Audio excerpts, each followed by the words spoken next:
Bonjour à tous, bienvenue au JT Pop. Cette semaine, vous pourrez voir ou revoir, alors je vais me décaler, vous verrez la jaquette derrière, L'arme à gauche de Claude Sauté. Alors, le film est ressorti il y a quelques semaines en salle avec Classe Touriste. À l'époque, le Blu-ray n'était pas sorti, j'ai pas pu le voir en salle. Et je me suis dit, tiens, maintenant que j'ai vu le film, je peux en parler, je peux revenir dessus. Et comme les ressorties des films souvent voyagent dans la France, il se peut que dans un coin perdu, vous pouvez le voir. Alors peut-être qu'il n'est pas tout, il est pas entièrement dans toutes les salles, mais il est trouvable. Voilà. Donc, et je voulais revenir dessus. Déjà, c'est une manière de parler de ce film, et c'est aussi de parler de Claude Sauté que j'aime beaucoup et Lino Ventura qui est quand même un acteur cher à mon cœur. Donc, je me suis dit tiens, je vais revenir dessus, même si l'actualité est un peu passée. L'arme à gauche, c'est le troisième film de Claude Sauté. Son premier film, c'était alors c'est Bienvenue sourire, Bonjour sourire, et c'était une commande de Robert Derry, une comédie. Alors lui, le film, Claude Sauté considérait qu'il ne lui appartenait pas, que ce n'était pas du Sauté, que c'était du Derry, et donc euh, il s'était il avait juste fait sa commande, tranquille. Après, Classe Touriste est un vrai projet personnel dont je vous ai parlé. Vous pouvez voir la vidéo sur ma page. Et ensuite, comme le film a eu pas vraiment de succès parce qu'il est sorti face à bout de souffle, euh, Claude Sauté est revenu à ses travaux d'antan, c'est-à-dire il a refait de l'assistanat de mise en scène. Et puis il a eu plusieurs projets qui n'ont pas abouti. Il a travaillé en Italie. Et puis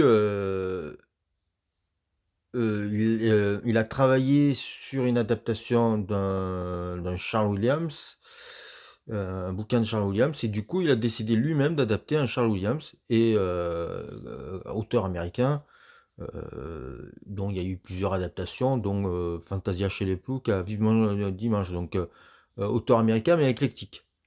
Hotspot aussi de Denis Souper, je crois que c'est du même auteur. Donc, il adapte ce livre qui et il va faire L'arme à gauche, qui est un mix entre le film noir américain et le film d'aventure. Et en ce sens, c'est ça qui est passionnant dans ce film, puisque si je, si je devais faire mon vendeur du vidéoclub, ce que j'ai été, je, je, je, je vais vous parler de moi pendant 2 secondes, mais quand on travaille dans un vidéoclub, il faut donner envie au, à la personne qui va louer le film de prendre, de prendre la cassette ou le DVD à l'époque, et il faut être rapide et il faut trouver des accroches. Et souvent, moi, en tant que vendeur de vidéoclub, je disais c'est un mix entre tel film et tel film.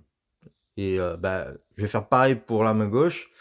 Je vais faire mon vendeur de vidéoclub. Si vous avez aimé Quel Argo de Joe Newston mélangé au salaire de la peur de Georges Clouzot. Ça donne envie, non? Alors, c'est pas tout à fait ça. C'est vraiment une manière de camelot de vendre le film. Alors, ça raconte quoi, L'arme à gauche? C'est l'histoire d'un mec, Carnot, interprété par Lino Ventura, qui arrive aux Caraïbes et qui est chargé d'inspecter un bateau pour une grande entreprise. Il inspecte pendant des heures et des heures, et après il va voir un des gérants de l'entreprise, et le gérant de l'entreprise lui dit allez voir 2 autres bateaux et faites quand même une offre à Madame Osborne.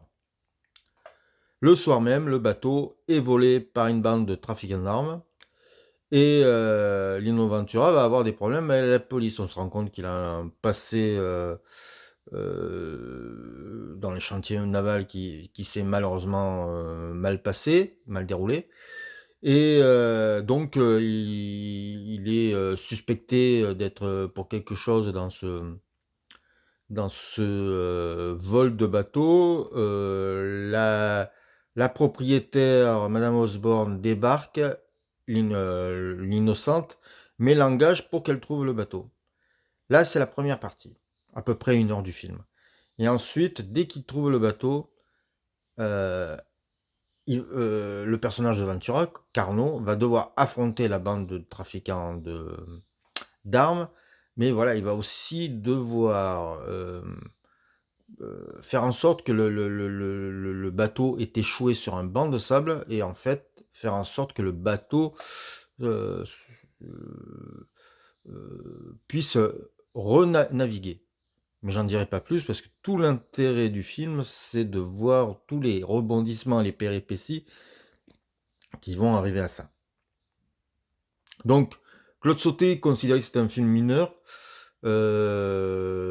parce que peut-être pas encore trouvé sa patte, parce que le film c'est très américain, c'est vraiment un hommage au film noir. Lino Ventura qui est impérial dans le film, même si Sauté trouvait que c'était pas son Bogart. Euh, il lui met en face un acteur américain qui s'appelle Leo Gordon. Et alors lui, Leo Gordon, il a fait un tas de séries B aux États-Unis. Il a travaillé avec Roger Corman. C'est un acteur massif, impressionnant, assez flippant. Et le face-à-face entre les deux fonctionne à merveille. Alors oui, le film n'est pas parfait parce que peut-être pas assez personnel, peut-être parce que peut-être hors de France aussi. Le côté exotique, Caraïbes, qui a été. Alors que le film a été tourné à Nice, hein, donc. Mais comme il est malin, le Claude Sauté, il s'est servi du décorateur du Sarre de la Peur, qui avait aussi transformé la Camargue en pays d'Amérique du Sud. Donc, voilà pourquoi une des raisons où je parle du salaire de la peur. Euh, Quel argot, il y a un côté huis clos sur un bateau. C'est pour ça que je vous parle de quel argot, parce que ça se passe les dernières 40 minutes, la dernière heure plutôt, se déroule entièrement sur un bateau et sur une île. Et c'est, euh, j'allais dire, le face-à-face entre une île et un bateau. Alors, je ne dis pas plus, hein. Je veux pas spoiler, mais euh, la topographie du film est très très importante à l'histoire. Et ce qui est intéressant, c'est euh, tous les efforts que va faire Lino Ventura pour désensabler le bateau.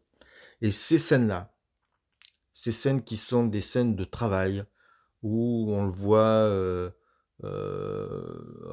réparer le moteur, avoir des problèmes avec l'essence, essayer de mettre, de jouer avec l'encre pour pouvoir l'amener dans les hauts fonds. Tout ça, tous ces efforts, ce travail qui est quand même assez difficile, et on le voit souffrir, hein, on le voit transpirer, ce qui est rare maintenant dans les films d'action. Eh ben, tout ça pour désensabler le bateau, rappelle, m'a fait penser au Salon de la Peur. Euh, Il y a autre chose qui est... oui, ben, je vais revenir sur le côté la transpiration, parce que justement, le côté effort est vraiment passionnant dans le film. Et la dernière fois, je voyais le très mauvais remake du Salaire de la Peur sur Netflix. Et là, je me suis dit, voilà pourquoi j'aime pas le film, c'est que les acteurs, jamais on a l'impression qu'ils souffrent. Ils ne transpirent jamais, il n'y a aucune sueur qui coule sur leur front. C'est un détail, mais pour moi, ça fait beaucoup. Donc, film peut-être peu personnel de Claude Sauté, mais en tout cas, on passe un bon moment. C'est ce qu'on appellerait peut-être le film du dimanche soir, qui se regarde comme ça, sans prise de tête. On s'ennuie pas une seconde. Euh, Il y a, il y a- il y a- il y a- il y a- il y a vraiment des détails intéressants de mise en scène. Euh, Il y a une île tout près du bateau et il va y avoir des caisses. Et ces caisses-là pourraient penser à une ville américaine dans son emplacement, mais pourraient penser aussi à un cimetière. Donc il y a plein de choses qu'on peut voir.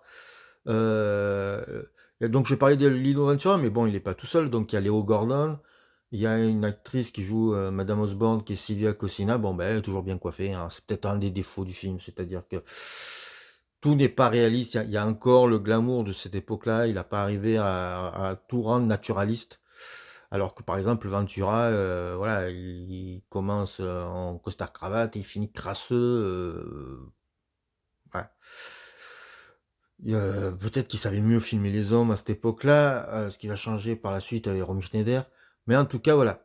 Et puis, il y a Alberto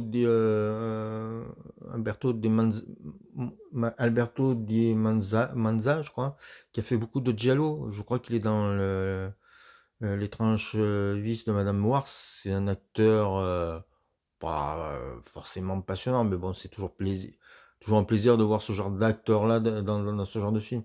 Donc voilà, c'est du bon divertissement. Je pense qu'en salle, se doit bien péter, se doit bien donner. La copie est superbe. Le film est rare, donc moi je vous conseille vivement de le voir. Il est sorti, bon, sinon achetez le Blu-ray hein, qui est sorti chez Tamasa, ce qui est vraiment là, j'ai pris un vrai plaisir. C'est une belle découverte et voilà, ben, les reprises en salle, c'est fait aussi pour ça, découvrir peut-être des œuvres mineures de grands réalisateurs, mais des œuvres mineures de grands réalisateurs restent toujours peut-être des bons films.